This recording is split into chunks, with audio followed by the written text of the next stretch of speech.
Hi guys, and welcome to my channel Carnival of Creativity. Today's video is going to be another style file video, and today I am doing a lino print cushion. This was one of my magazine clippings, as with my previous style file videos as well. So I'm just going to hop right into it. If you like this video, please make sure to subscribe and let's go! So you want to start off by grabbing yourself some lino. I've pre-cut this into a square or a triangle shape just by using some scissors and marking it out with a ruler. So you should end up with a triangle like this.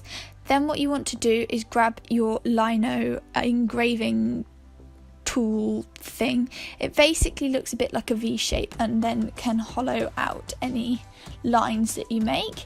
And so all I'm doing here is running this along the lino in line shapes. You can get this and the lino pretty inexpensively off of websites like Amazon and Baker Ross and things like that. So it's a really affordable DIY, and there's so many different things you can do with lino in terms of stamp making and print making. So it's definitely a cool thing to try. So here I am just making my lines on my triangle, finishing them up, making sure they're as neat as they possibly can be before grabbing some fabric ink and a sponge and a tray. Now for this I grabbed my pillowcase, padded it on with the sponge and then pushed it down with the stamp onto the cushion, as you can see here. I was originally going to do the whole of the pillow but decided not to because I thought it might look a bit overdone, so decided to do only a few lines of the pattern. So here I am creating my first row of the triangles, and then going back in again to create the second row, and so on and so forth until I had covered enough of my pillowcase as I liked.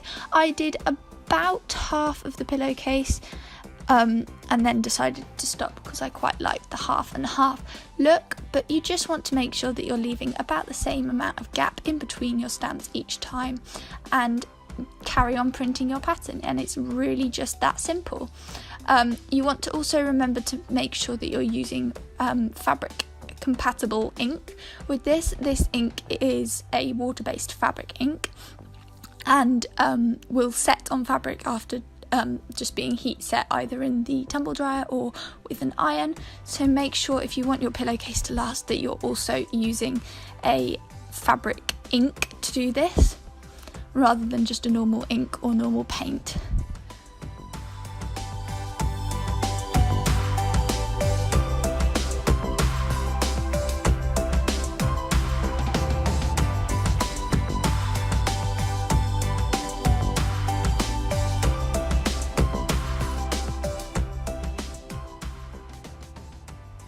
And there we are.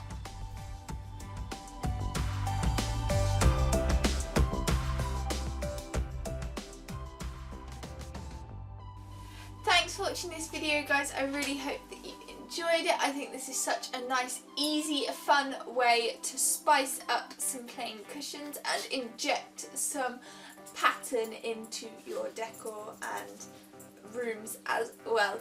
If you like this video, please make sure to subscribe, and I will see you all next time. Bye guys!